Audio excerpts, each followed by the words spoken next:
As we reflect on innovation and CIDC's mission in this fall forum, the usual conversation about innovation tends toward technology and what it means for the relationship between, say, design and making, or how it starts to change technology and alters the relationships between all of the players in the AEC industry. In each of our first 3 days this week, at some point, culture has been highlighted as either a driver or inhibitor for innovation. So here we are in 2020. Cultural, political, and economic aspects of what's going on in our world today really put innovation at the center of how we might come through this year in a much more positive way. In particular, COVID and Black Lives Matter, I think, are challenging what businesses should be, what impact technology should have on work, and most importantly, and what we'll talk about a lot today, is what values should be driving our business practices. So regardless of who you are, whether you're a designer, client, contractor, manufacturer, today's discussion about values is forcing the acknowledgement that our business models are perpetrators of systemic racism. But what does racism have to do with innovation CIDCI? Well, we'll start our panel by hearing about how diversity is a proven key in successful businesses, and that the most successful businesses, I think, also tend to be leaders in innovation. We'll also hear that 2020 is bringing about this greater focus on values because each of us, our families, our colleagues, our collaborators and competitors, and even our clients are finally accepting this complicity and are now each demanding action. So there's a real confluence of events and attitudes, I think, right now that are pushing for real change.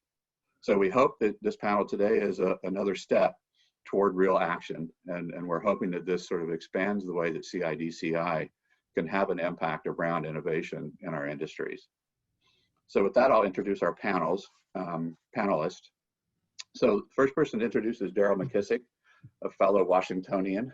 Under her leadership, McKissack has managed landmark projects like the National Museum of African American History and Culture on the Mall in DC, the MGM National Harbor, Casino, and projects at Navy Pier Centennial in Chicago. She's a licensed professional engineer and registered project management professional. Deryl's company provides services that span the spectrum of our industries. And so I think she can provide a unique insight from a number of different perspectives in the roles that her firm plays. She started her business 30 years ago with, quote, $1,000, an okay business plan, and a lot of passion. They now have 6 offices in US cities. I just wish I'd had $1,000 when I started mine. I don't know about the rest of you. Our next panelist is Lungile Makhanya, and she's the engagement manager and co-creator for Diversity Wins, which is the 3rd report in a McKinsey series, which has investigated the business case for diversity. She's worked at McKinsey for 4 years, focusing primarily on digital strategies and transformation within financial institutions. Prior to joining McKinsey in Johannesburg, she worked in venture capital, specializing in fintech startups. She's currently in the London office, and she'll kick off our panel today with an overview of their now, I think, very well known and respected study, Diversity Wins. Karen Sweeney has spent the last 40 years of her professional career with Turner Construction Company. She's the first woman to advance to a general manager of a business unit. In 2009, she became the company-wide head of diversity and inclusion. She also leads the various community and citizenship efforts where Turner Construction reaches out to K through 12 kids for engineering and construction careers, and a number of programs that support and promote and provide education to women-owned and minority-owned businesses, and especially in terms of linking them through procurement opportunities. She will explain or share with us why Turner Construction signed the U.S. Business Roundtable Declaration late last year that restated the purpose of corporations, which I think was interesting that it predated what's happening in 2020 and provides a bigger context for this question about values driving business. And our third panelist is Liz Minnis. She's the Deputy Commissioner for Planning in the state of Massachusetts and is responsible for the Commonwealth's annual $500 million plus capital program of strategic and long-term planning and development projects for higher education, public safety, judiciary, human services, and other executive branch agencies. She's an architect, and she's chaired the Academy of Architecture for Justice Advisory Group and has served on the board of the Boston Society of Architects. the state of Massachusetts is one of several of our clients that are now requiring us as a potential vendor to show that we're taking action and trying to align our values with our clients' values, and that we're doing things to address issues like racism and discrimination. So we think it's important that we all be listening to the fact that our clients are now expecting us to act differently as well. So with that, I will turn it over to Deryl, and we'll begin this great panel and start to change the world. So thank you, Deryl. All right, Troy. Thank you so much for that introduction. I am so excited about today, but I want to first commend CIDCI because, you know, you're innovators, and the fact that you're having a panel to change our industry for the better is tremendous. When we look at our industry, we spend trillions of dollars yearly, and we employ 13 million people. If anybody can make a change in this country, it is us. And on a regular basis, we're always solving problems and innovating, making people come to the table, meeting expectations of all stakeholders, looking at facts to come up with the right solution.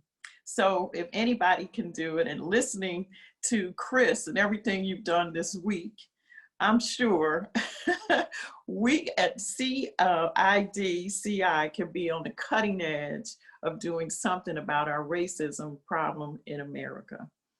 You know, I have been in the business for over 30 years plus. We won't say how many more, over 30. And we have seen this movement come and go. We've seen policies, but we've not seen action. So I feel at this point, especially going through the pandemic, living through those 8 minutes of George Floyd, we are at a crossroads. And we're at a crossroads of making a decision to move forward with action, not just policies, agreements or declarations, but with action. And I truly believe that this group can do that.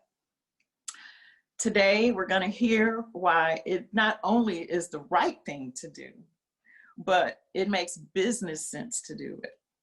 And, you know, I hope that today is also sort of a brainstorming type of conversation as well, so that we can all think about ways to move the needle forward in terms of making everybody feel included on projects and in contracts and in all that we do in the AEC industry. If there are two takeaways that I could ask you to have today, is one, that you walk away with food for thought, something that makes you think about what can you do better individually, because we're all members of society, and just one change that you make can change our society. And two, how can you help your company move forward? And the other thing that I ask you to do is to act, to really have action after today. So with that, I'm super excited to see the presentation from McKinsey. So I'm going to turn it over to you, Sarah. Hi, Deryl. Thank you so much. So I'm in place for Sarah today. It's Lungile, and I will share diversity wins. So let me quickly get myself on the screen. So first thing is, it's really just sort of the past sort of 10-15 minutes have just been so invigorating, and I'm really honored to actually be a part of this panel and having such meaningful discussions, and also to know that all around us people are really trying to sort of lean in on this problem and trying to drive towards action. So thank you so much for having me. So as mentioned before, so my name is Lungile. I'm an engagement manager at McKinsey, and led the team that worked on Diversity Wins, a report that was published earlier on this year. So Diversity Wins is a third publication within the McKinsey series, which is investigating the business case for diversity. So our first one was in 2015, then 2018. And this year, we really sort of released this additional publication, but which really still holds true, that in terms of diversity, there's still a very strong correlation with business results. So in looking at diversity wins, this is done with our largest data set so far, which includes 15 countries from all continents, which is great. And it's about 1,000 large companies so far, or at the moment rather. And in 2019, we added 3 more countries, which was Denmark, Norway, and Sweden. And I think the other really good thing is the data set now encompasses sort of a fair representation across industries. So the answers that we get on, we can sort of safely say, are becoming less and less biased every year as we get more and more diverse or different companies in. So the types of analyses that the data, or rather the report, looks at are really 5 types of analyses. The first one is what we call the quartile analysis, which assesses the significance of the relationship between leadership diversity and financial performance. The second bit is sort of tracking representation progress. So looking at leadership representation within the companies we track from 2014 to 2019 and how that's changing. The third analysis is actually sitting down with companies and understanding, or rather those companies that are doing really well in terms of diversity, and understanding what they're doing and what we sort of can codify as best practices. The fourth thing is a cohort analysis, which we introduced this year because we now have enough data, which is basically looking at, from the companies that we had in 2014, which were primarily US and UK companies, how have they changed over time? So as I was saying, so I was on cohort analysis. So basically what we do here is track companies that we had in our data set from 2019, and just see what progress they've made within sort of their diversity efforts. And then the last piece, which is really interesting, I don't think there's too much of this type of analysis that's been done just in general, but basically is what we're terming the sentiment analysis. And we basically measure employee sentiment through, it's an outside-in analysis of employee sentiment using reviews posted on job sites, which has really revealed, what is on employees' minds over and above sort of what their companies are saying about them. So those are the sort of key analyses that we included in diversity wins. And then if we just take a quick look at what are the key findings from diversity wins, which we'll touch on a bit more in this presentation. So we have sort of four key findings within diversity wins. The first one is there's a stronger business case for diversity at the moment, so within this report, but slow progress overall, which doesn't quite correlate with the results that we see. The second thing is that there is a widening gap between winners, so diversity winners, i.e. the companies who are doing really well, versus laggards, the companies who are sort of taking a while to sort of, I guess, get onto the same bandwagon. We see a widening gap between the two camps. The third thing is how inclusion matters. So here is where we used the sentiment analysis to really understand how employees were feeling. And basically the main takeaway is that it's not enough to just have people represented, but people also really need to feel like they're able to contribute and their voices are heard. And that's why we say, it's how inclusion matters, and the fact that it really does matter.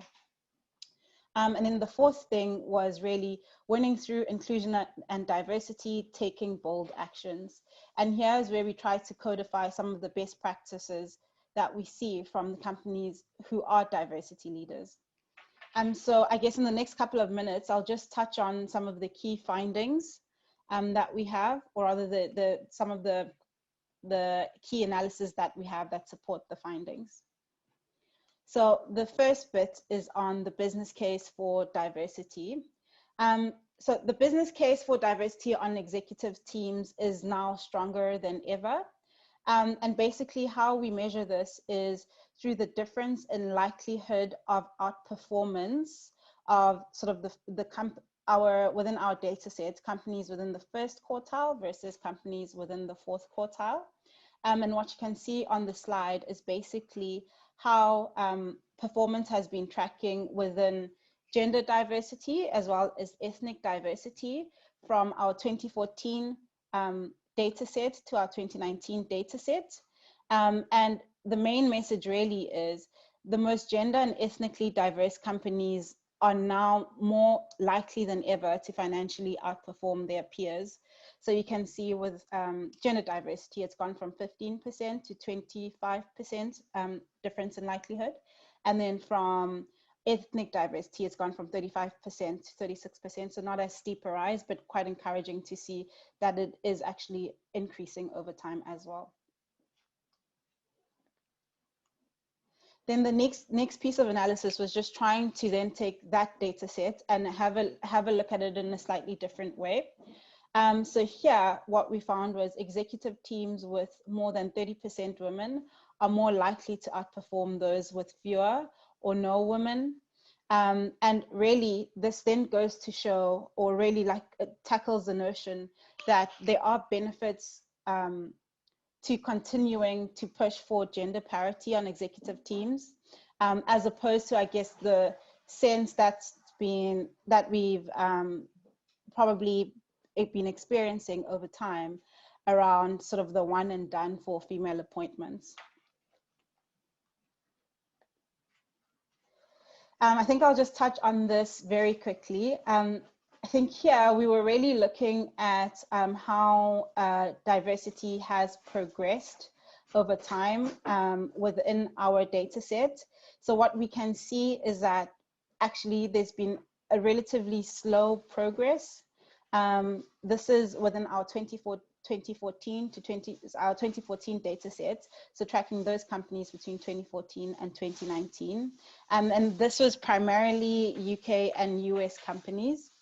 So if we just take a look at the stats, basically this level of progress, or rather this rate of progress, means that it's going to take between 29 and 24 years for the average US and UK company to reach gender parity on executive teams, which is really quite startling, because I suppose the way things are going now, one would think that it would take way less time, because I think there's so much work that has been done. It just goes to show that we have a bit of a way to go and more work is still required. And then here we then just look at, well, with our global data set. So as I mentioned, in 2017, we started to get representation from different countries around the world. And even when we look at that data set, what we can see is progress within representation is even slower. So more than a third of companies still have no women at all on their executive teams. And there's some interesting stats, which I'm not going to go into detail in just for time, on different countries. So all of this can be found in our reports, which I'm very happy to share the link to after this. But there's some interesting stats on women representation across the countries that we have seen, as well as female representation across the different industries that are within our data set. I think that sort of the second big finding was around the gap between winners and laggards, as I mentioned.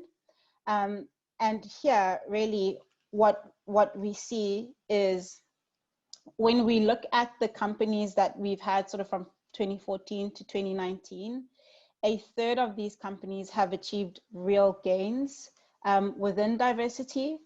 And this actually, the stats kind of hold true for both gender and ethnic diversity, in that a third of firms have achieved real gains. However, about 50% have made little or no progress.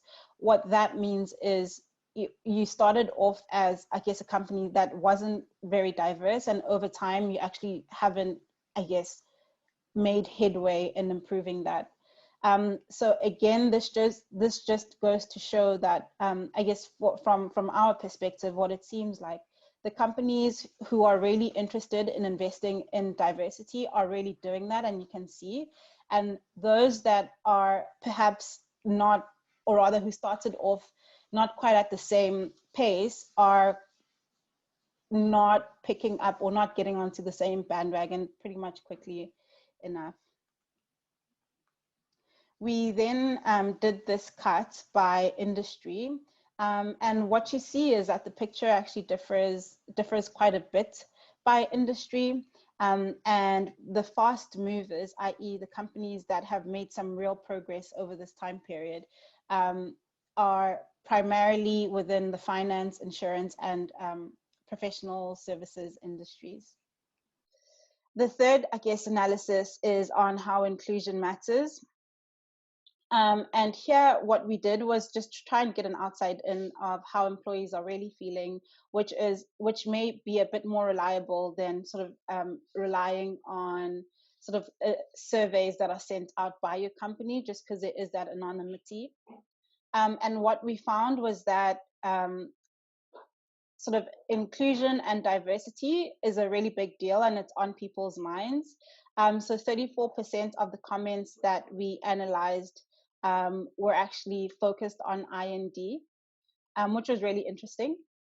And of those comments that were about IND, what we found was there was 52% of the mentions on diversity were quite positive, whilst only 29% of the mentions on inclusions were positive. And I guess this just really draws the picture that even though we are making headway and, you know, companies are really trying to get more and more diverse sort of or representation within, there's probably a bigger issue or probably more work to do around ensuring that those people really feel heard and really feel included. I think the last piece I'll touch on is, well, if you are a company then, or somebody, a leader within a company, or can take actions within your own company, what should you be doing? How are others who are sort of leaders and within the space, what are the best practices? So we looked at quite a few companies actually had one-on-one interviews to sort of learn and try to codify what they're up to. And here we just have like 4 or 5, and I think within the report you can read a bit more about them. But just to highlight, within CIDCI Group, we found their strengthening equality of opportunities. So really, really trying to ensure that there's equality, accountability, and transparency at the center of their I&D agenda. So I'll just go through these quickly, just in the interest of time. Within Pent Air, I think the thing that stood out there was how they're building a more inclusive culture, which really goes back to our finding there within the inclusion analysis. I mean, some of the things they're doing is just really trying to help people understand each other with their different backgrounds. So running global effectiveness trainings, trying to foster insights about different people and how different people present themselves at work. Here we have Lockheed Martin, which is sort of breaking down barriers. And I think here what was really interesting was how ambitious their targets were for gender representation. So just really saying, you know, we're going to do something and we're going to do it in a really quick and ambitious time frame. And we're going to sort of make sure that it happens. And then we also have Target, which was doing some really innovative, I guess, things around using data to drive real-time transparency through a dedicated I&D analytics team. So I think it just starts to sort of raise, I guess, thoughts around, okay, I know I use a lot of tools to better my business in terms of what products I'm producing or how my teams can be more productive, but actually I can actually now leverage data to drive a more inclusive environment and help my employees have a better experience at work, which was really interesting. And I guess in summary, after having spoken to all the sort of diversity leaders and sort of the summary of our work within this report, we can say that companies need a systemic business-led approach to D&I and bolder action on inclusion. So on the systematic business-led approach, so the sort of the things that we pulled out were, one, increasing diverse representation, particularly in leadership and critical roles, strengthening leadership and accountability for delivering on IND goals. And I guess the thing is, this is probably not anything new. So the fact that this is coming up again and again, you do the research and the findings are consistent, just goes to show that we really need to sort of start acting. And then I guess the second thing is just taking bold steps to strengthen inclusion. So the couple of things there to call out are just enabling equality of opportunity through fairness and transparency. So thinking about review processes and how you're actually able to sort of remove any biasness, etc., within internal processes. The second thing is about promoting openness, tackling bias and discrimination. And then lastly, fostering belonging through a support for multivariate diversity. So I'll pause there. And I know that was probably talking a mile a minute, but just wanted to make sure that we covered all the sort of interesting bits within the report. Lungile, that was a great presentation, and we have a lot to unpack there. Don't know that we can do it in this time frame, but I did have a quick question. You talked about executives. What about the boardroom? What about women and minorities in the boardroom? Were you able to find out any information about that? Because that's where decisions are made. And the issue with women and minorities is we just don't get a seat at the table. And so just wondering. Yeah, so the report actually looks at both board and executive teams. So we track both. And I think to your point, it is fairly similar in terms of the results, that actually at the end of the day, women are still very much underrepresented within boardrooms, not just executive teams. And actually just looking at the data more closely, it's pretty much the same actually. So I know I said that there was slow progress overall within I guess executive teams. That holds for both board and executive teams, both UK, US, as well as globally. So it is really still an issue that we need to think about a bit more, and as to how we tackle.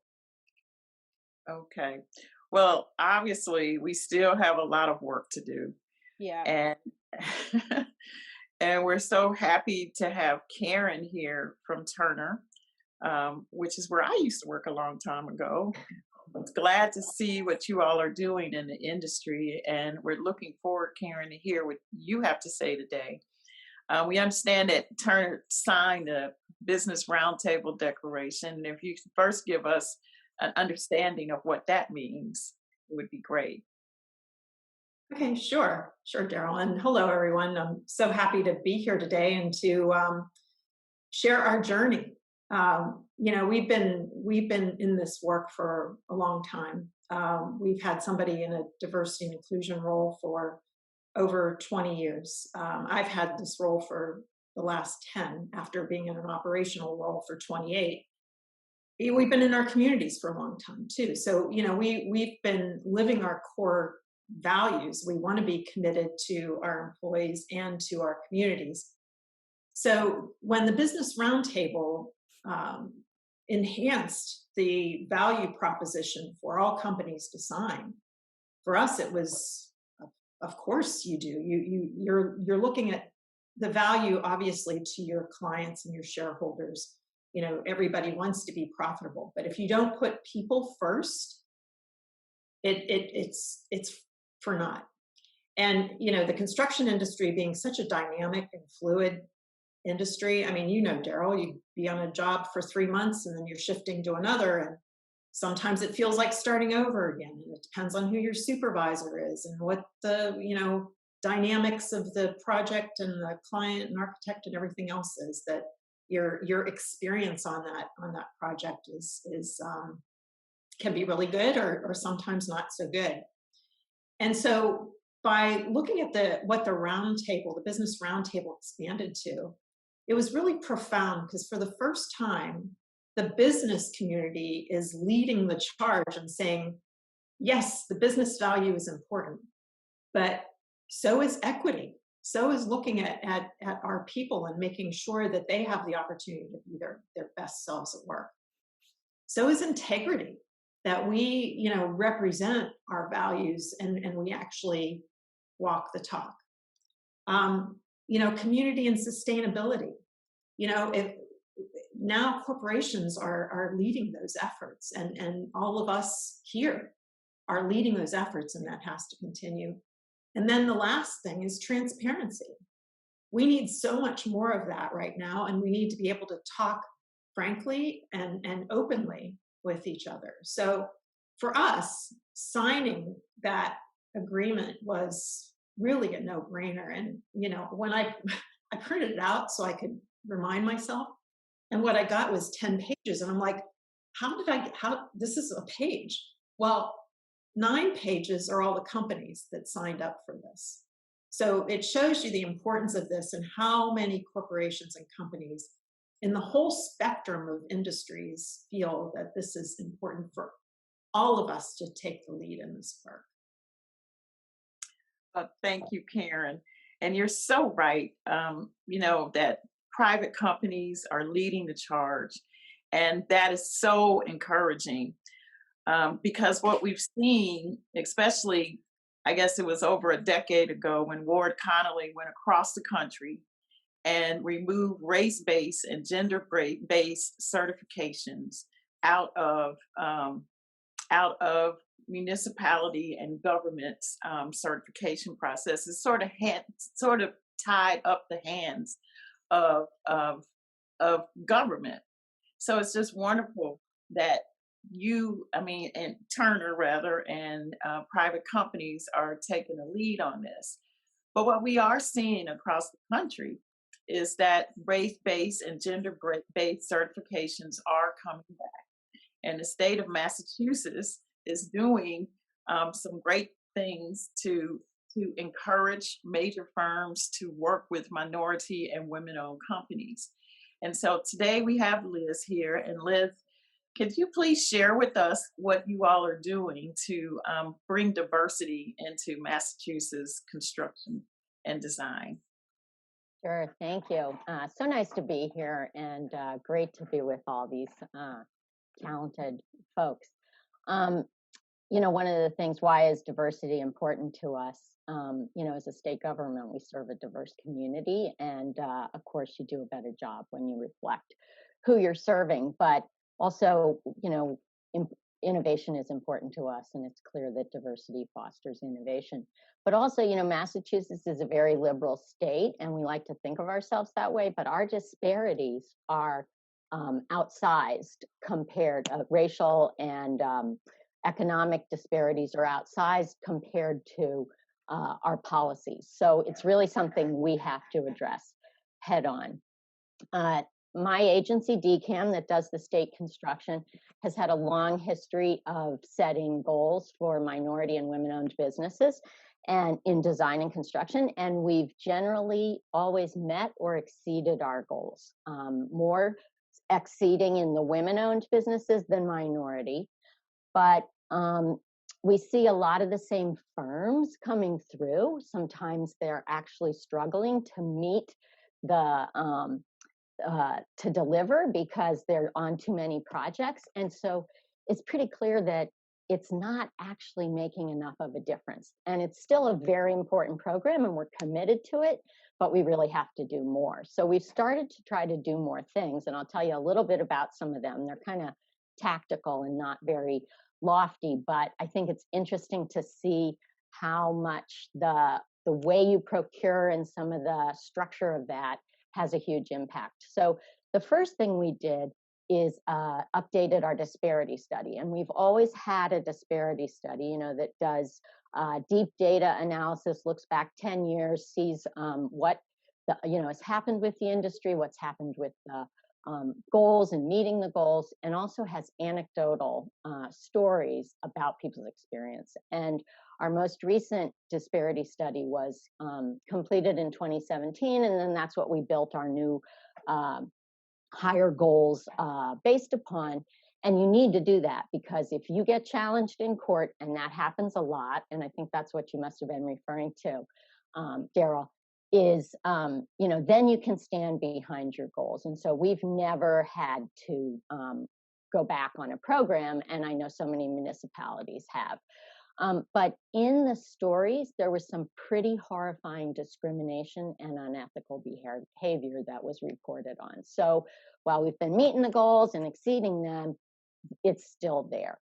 So we just recently rolled out a new program with increased goals. And one of the key things we had done before was we had combined goals, because that's what was recommended from the previous disparity study. I think it was 10.4 combined for construction and 17.9 for design. And what we saw from the disparity study was women did great and minorities did worse with that. So first of all, we're separating the goals again. You really have to be deliberate and focused. And, we have an overall goal of, it now amounts to 21.9 for design, and that's combined, even though they are separate, and 11.4, I think, for construction, for the minority and women-owned business participation. But we're doing project-specific goals now. So we're looking at the data and setting goals within that overall, specifically for the projects, looking at all the different trades that are involved, looking at the difference between design and engineering, and using the data to set very specific goals for each project. So really starting at the beginning and just paying a lot of attention, not just saying, here's our goals, let's try to meet them. Another thing that we've done is we were finding that of all the certified M and WBEs, many of them were not certified to do state or municipal work, because in Massachusetts, to do that work, you have to be certified by our agency. So our Access and Opportunity team did this massive outreach to all the firms that were certified as M&W to try to get more of them to be certified by DCAM. And it's, a bureaucratic process, and it takes a lot of effort. The certification system has been brought online, so that makes a huge difference. It's just easier. You don't have to run into downtown and show yourself, and all of that. Things in general are easier online for most people. And then we've increased through that effort, we increased the number of certified MBE firms by almost double, and WBEs by about 40%. And that was just in 1 year, so if we did that every year, I think it could make a huge difference. But we had never done that, and there were so many sitting out there. So you got to make the effort. For designers, we have an independent board that selects designers. So that's actually good, because it's a very public process. It used to be that the designers would, the designer selection board would have a meeting every other week, a public meeting, so you could come as a firm and watch how they deliberate and select designers, and you could also, see the process and learn it right away. Very transparent. However, you had to come into the meeting to see it, and there wasn't a lot of other visibility into that. And to see a successful application, you had to go into the office and ask to see it or do a public records request. Well, now that whole system is going to be online. So from your home, you can get access to all the applications. You can find out what's going on, and you can participate in the meeting where the designers are being selected by that board and they're deliberating about it. You can do that virtually. So it's much easier and just so much more access for everyone. So that's really great.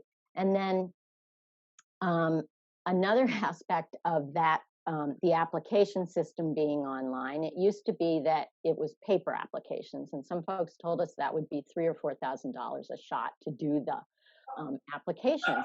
Well, that's all gone online. And so it's, very inexpensive to actually apply. So that's all good.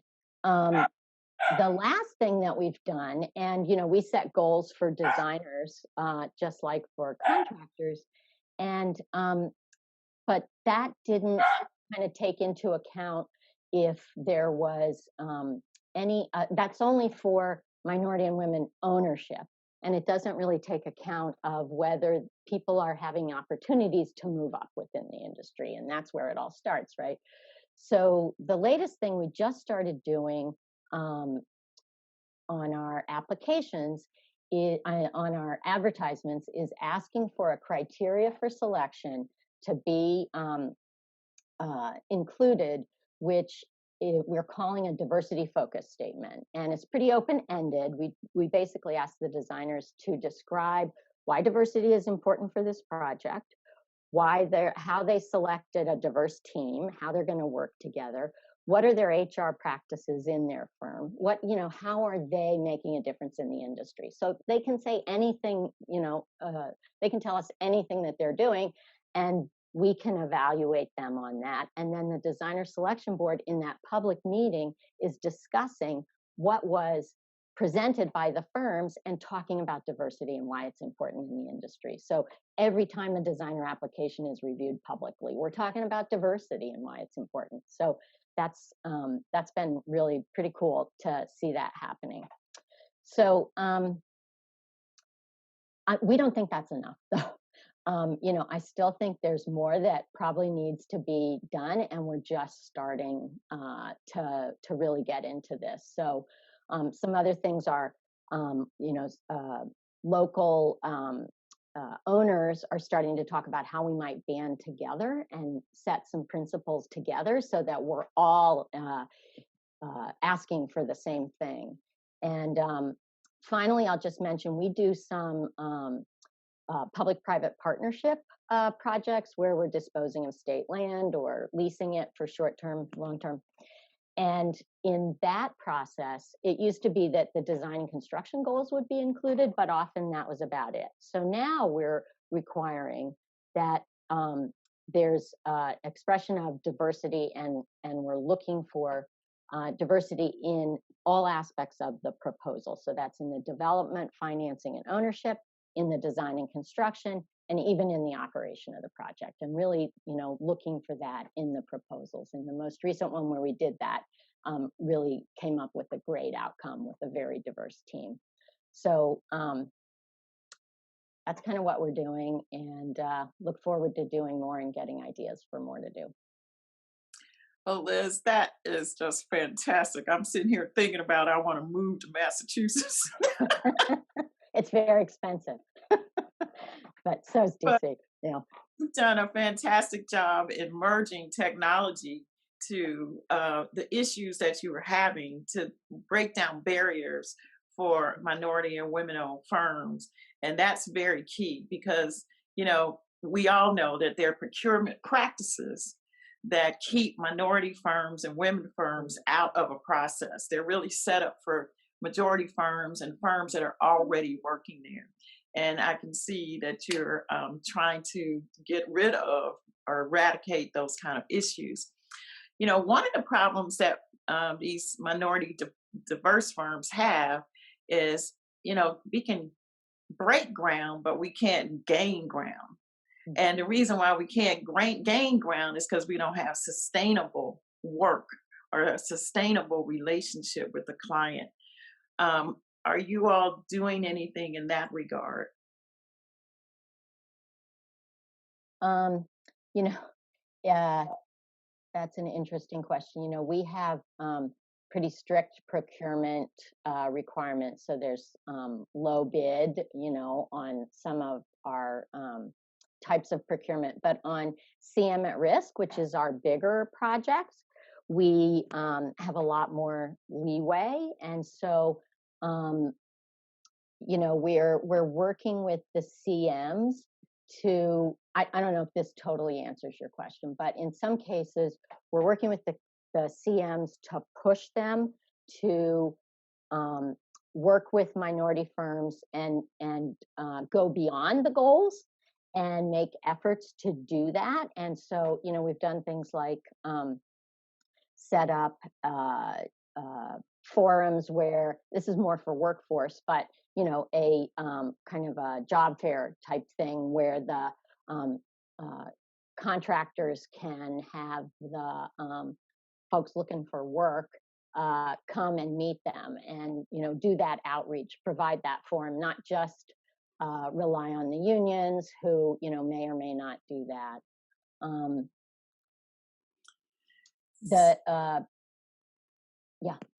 Okay. It's a good question. Oh, because I'm going to go to Karen now because I have personal experience with Turner where I know for a fact that they are working for minority and women firms to prime work, which is really where you close the economic gap.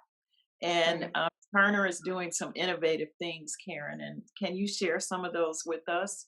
Sure, glad to.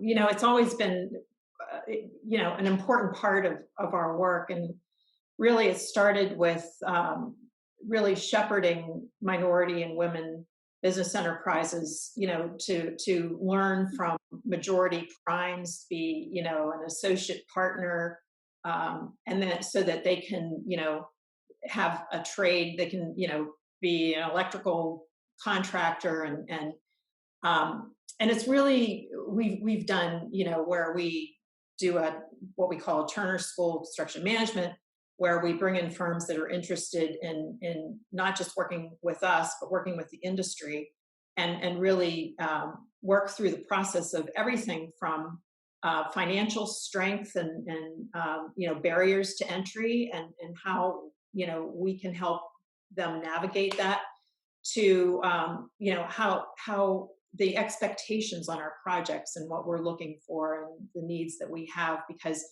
you know, we went into a project, it was an airport project, and the group did a disparity study, an economic disparity study, and they said, well, you know, in this part of the country, we really don't have much to choose from, and I know we have this pretty aggressive goal. I think at the time it was 25% minority women business enterprises. And what we did was, it's not good enough to say, go back to the client and say, yeah, sorry, it's not here, we can't do it. So what we did is we put, you know, literally boots on the ground to do outreach to firms, and then we brought them into to match with some of the trades that we had that were going to be doing work on the project, to the point where we exceeded the goal. But what it took was the effort to go and look, and then to bring them along. We've even expanded our certification to be more inclusive. So along with minority and women, we accept certification for protected veteran, disabled, and in the last 3 years, LGBT certified through the National Gay, Lesbian Chamber of Commerce. So we're trying to be as inclusive as we can, because we recognize, even though we have our internal 20% aspirational goal, Liz, when you mentioned about what you're doing in Boston and the results you're seeing, we see that pretty much across the company. So we're questioning, what can we do better to get there? The other thing we're doing, that I have looked at this in you know, in a lot of areas of the country, is that we have a real workforce issue with, you know, right now, you know, we have a gap of you know, trade workers, and trying to find skilled trade workers. And on one particular project where we have a client that wanted to engage in this too, we put together a workforce development program. And we worked with because we're not social services people, but we found an entity that would do that. We work with a community college so that we could get people through and on the job in 8 weeks. I mean, how incredible to compress this and have them in the field, tools on, working with an electrician, working with a sheet metal worker, working with a plumber, to be able to learn a skill. So the first, you know, we had really ambitious goals. Let's put 30 people through. First class we did, we had 9. And can I tell you, going to graduation, how amazing it was to hear the stories. A woman who had been living in her car, she said to me, I just needed somebody to give me a chance. And guess what? Not all of them are still working on that project or working for Turner. But again, if we're going to be inclusive, we need to do this for the industry, because at the end of the day, what helps us will ultimately help everyone else in this industry as well. And doing this, we want to expand it, we want to scale it, we want to be able to do it everywhere. And what it takes is those local relationships that you have to establish and strengthen. And then you have to find the partners that are willing to do innovative things. Like, we first went to one community college. I said, well, it's 2 years, you have to do this, this, and this. We have a pretty set curriculum. And then we went back to them and say, but think about this. You're changing people's lives in the span of 8 weeks. We'll do 4 weeks on the job. You commit to us to do 4 weeks, bring the instructors to the job site. We'll get them paired up. We have like what we call matching day, where we have the trades come in, and then we have the potential trade worker candidates come in. And then they make the decisions and there's a vetting process and application. They make the decision on who they want to take on. And in 8 weeks, they're in a pre-apprenticeship program. And we got a lot of resistance from unions in another area of the country where they said, we don't do that. You have to do that through us. And when they saw that we were able to do this directly with the trades, now those same 28 unions are coming to us and saying, we'd really like to participate in this. Can we do more of this? Because we want to be part of the solution. So it took us kind of being out and pushing the envelope a little bit in some really uncomfortable territory. But it in the end of the day, it was really, again, to make the whole industry better. And when that trade worker gets to a point where they want to open their own business, now they're going to have the background and the skill set because they've actually done it. They've been in the trade. And so now when they want to build their business, we can help them to navigate that process and get certified and hopefully build the business enterprise number. Because we're seeing the same thing too, Liz, that you saw, which was a drop off in the minority business enterprise. Over the last 2 years, it's been pretty dramatic. We've seen a growth in women, but we have not seen that same growth in minority business enterprises. And that's one of our focus areas as well. So why do you think that you have seen a lag in the minority firms or workforce from the women? Why do you think there is that lag? Well, we have held what we call listening tours. And we expanded the categories so much of the different business enterprises. We call them underrepresented business. So I'll interchange MWBE with UBE because we want to, again, be inclusive. So we had various around the country forums where we wanted to hear, what is it that we can do better as an industry, as a company, and to make sure that we get more participation.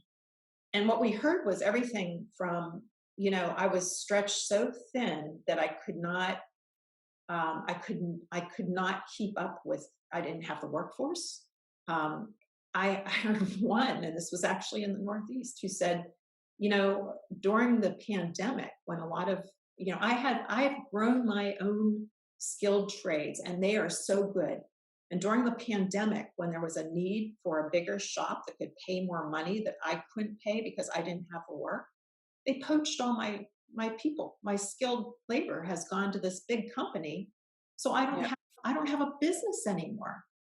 And it's heartbreaking to hear that. So that doesn't necessarily lead to a solution, but I think part of what we need to look at as an industry is how to help capitalize these struggling business enterprises and make sure that they have the same access to bonding, surety, capital as majority firms normally do. So it's to me really digging deep, finding out what the problems are, and building from there. So we're taking on the mantle of trying to rebuild. What does this look like, and do we have to do more individual mentoring? Do we have to do more alliance building? So when we put a project team together, we're not waiting for the client to say, hey, can you go find a couple of minority and women firms to joint venture with? We're trying to be proactive and do that when we're in the midst of looking at a project, and how do we bring value to the whole of the project, the client, the design team, the community. We all aspire to leave, we build a building and we have something tangible to look at that we've made that community better in the end. So that's really the driver. Well, thank you. I want to switch to the workplace, but before I do have to just tell you, Karen, that Turner in Chicago on the Obama Presidential Center is teamed in a relationship with a consortium of African American businesses as primes. And the presidential partners, which is made up of several minority companies in Chicago, is 51%, and Turner is 49%. And we had never seen that kind of arrangement. And as part of the people that were helping with that decision on the contractor, we were extremely happy to that Turner came in like that. Yeah. But I want to quickly give Lungile a moment because, we're seeing a lot of unconscious bias in the workplace. And can you tell us what innovative things you've seen companies do to work through that? Yeah, no, I think that's really true. And I think from our side, just looking through some of the best practices or some of the diversity winners that we've seen, I think the first bit is on recruiting. So really trying to tackle bias within sort of before you even have people enter. So some of the things they're doing is having sort of external firms do their recruiting on their behalves, where they know that they can entrust them, or rather that they have a standard of sort of working practices that they work towards, which include sort of lack of biasness, or proven practices that sort of explicitly attack biasness. So having external parties assist you with those processes. And then I think the second thing is still within, like, for example, review season, or how people are progressing, having the people in power, like the managers, or in leadership positions rather, like managers who have influence on how people progress, making sure that those people are going to biasness trainings and forcing the conversation so that they are aware of the types of things that they might be bringing to the table, therefore preventing, other people from progressing. And I think sort of moving away from, so that's on recruiting, and I think that's then also on progression.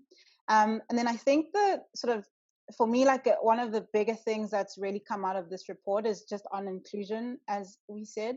So I think companies just making a very concerted effort to make sure that voices are heard around the table, no matter what you look like.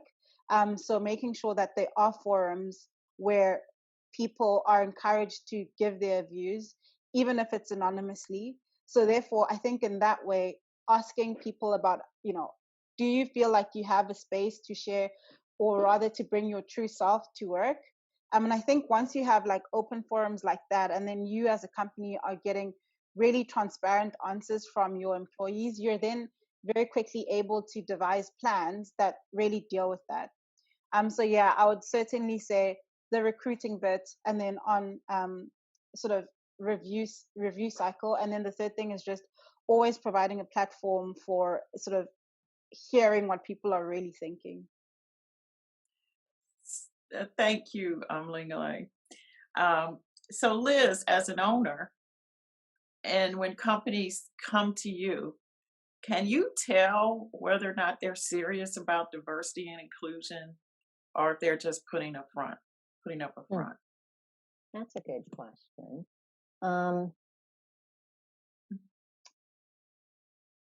I think we ask that question, and talk about that.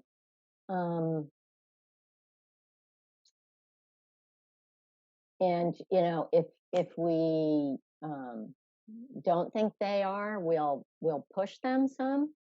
But you know, there's always that firm that everybody talks about where, you know, it's the wife of the guy, you know, who's got 51% ownership. I mean, those are always kind of talked about. So yeah, I think just building more back and forth into the process, like having a diversity focus statement at the beginning, and then talking about the team as you're developing, as you go along with the project, and just being more engaged throughout is a way to get at that. You know, again, just not setting goals and then having them report on it, but continuing to have a meaningful dialogue throughout is critical to trying to catch that. But I do feel like there's definitely more interest from folks to have more diverse teams, but there are these structural kind of barriers, you know, that you talked about, the financing, all that kind of stuff. And, you know, I just ask if everybody's reading CAST, which I am, you know, from Isabel Wilkerson, about the caste system and the structural kind of barriers that are embedded in our country. You know, they're just huge, and we've got to understand them and then cut through them. And it's kind of, I think it's a step-by-step deal. Deryl, if I could talk a little bit about our workforce initiatives.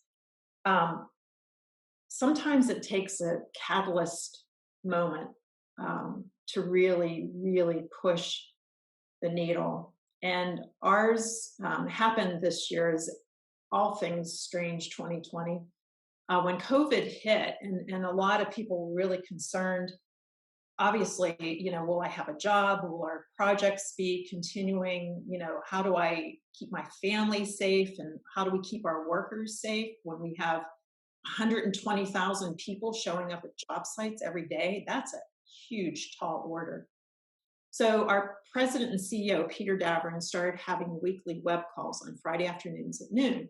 And he would go through the COVID protocols and, you know, what we're doing to keep people safe and remote work and everything that we had to adapt to very quickly. The conversation changed dramatically after the murder of George Floyd. He started, because he's very open with, like, you know, he'll spend 15 minutes doing an update, and he'll stay on the phone for an hour if need be, answering people's questions. All of a sudden, the questions started changing. What are we doing as a company to really, you know, embrace what we talk about? What, you know, show us the money, show us what we are doing. I hear it, but I'm not sure we're moving fast enough.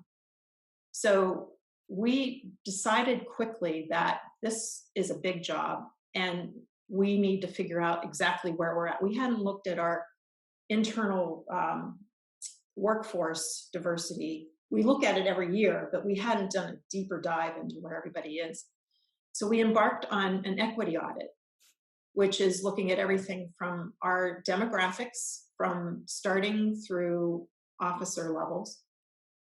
We looked at job site climate, and we, you know, have had several initiatives along with safety, but what are we doing to make sure everybody feels not just physically safe, but psychologically safe, that mentally they can come to work and be themselves. We looked at, you know, our talent management processes and said, do we have inherent biases in the way that we judge performance and the way that we look at career path moving forward? And then the last thing was really looking at recruiting, which we were doing a good job as far as numbers, you know, recruiting diversity into the company. What are we doing to really elevate and advance diversity beyond the mid levels of our company, where we have a gap there. We know we have biases. We said, let's start with conversations and learning. So we conducted workshops for all of our senior leaders to learn the history of racism, which is really important to see was on a Zoom call like this with 22 senior and executive vice presidents, and to see the jaws drop when they heard about Tulsa, when they heard about redlining, all the things that we never learned in school, just to open their eyes to what this really is about, and how we as people, if we're going to embrace diversity, inclusion, and equity, we have to know the history, and we have to be able to move forward. So in the last few months, we've assembled an inclusion action committee. We have 2 new inclusion and equity directors that will be leading that work. And these are not senior leaders. These are project managers. We have 1 general manager, a very diverse group of 15 people that are going to lead us forward on this. So it's a multi-pronged approach. It's top-down support and buy-in, but it's this grassroots. It's even beyond. We have had employee resource groups for 10 years, and they have been a great support system, and they've brought a lot to light. But this is the next level, looking at everything from how we advance diversity up through the company to get equity, how we improve our job site climates, how we recruit not just at the college level, but also experienced hires. And then lastly, just continuing the learning and development. This isn't one stop. This is a journey that we're on. So it's been really profound. It's kept us all incredibly busy. But we all feel, from Peter down, feel that this is the most important work that we will do in our careers moving forward. And so it's with that lens of looking, what does this company, what the next 118 years, what will we look like? It should look very different than it does today. And knowing Peter like I do, he is very committed. You have a great heart. Yes. And it starts at the top. Now, we've been having so much fun and such great, engaging conversation. I have not got a chance to go to the chat box, but before I do, I just have one more question for all 3 of you to answer.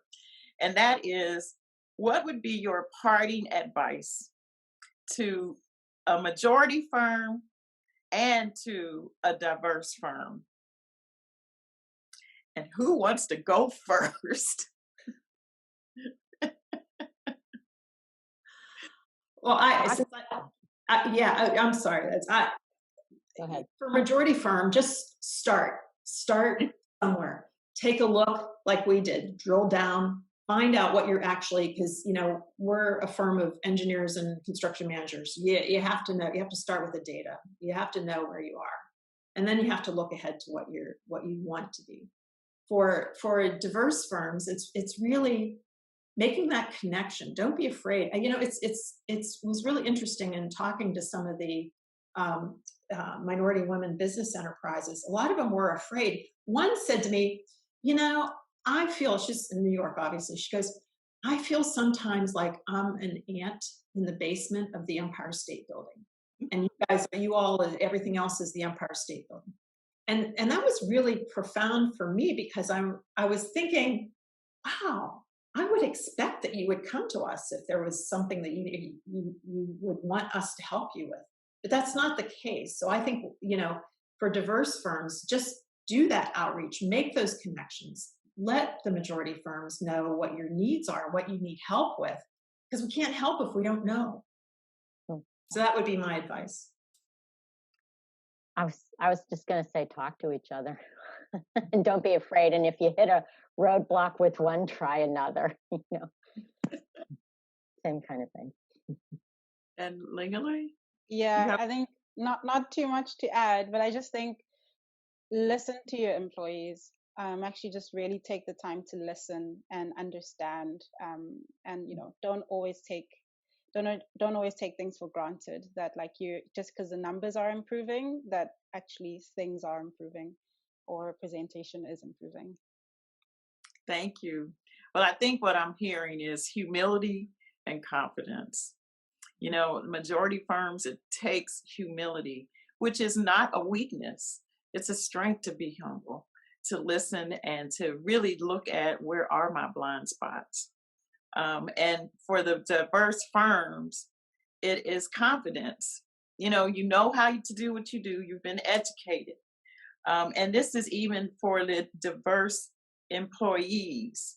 You know what you're doing. There's always this feeling that someone is pulling you down, or they're not paying attention to you, or they don't give you enough time in a debate, whatever it is. But you have to be strong. You have to move forward and stay on your plan, your purpose, and define yourself. Don't let others do that to you. So with that, I guess, Margie, should I ask some questions if we have time? Well, we don't. We have 4 minutes left. I'm afraid.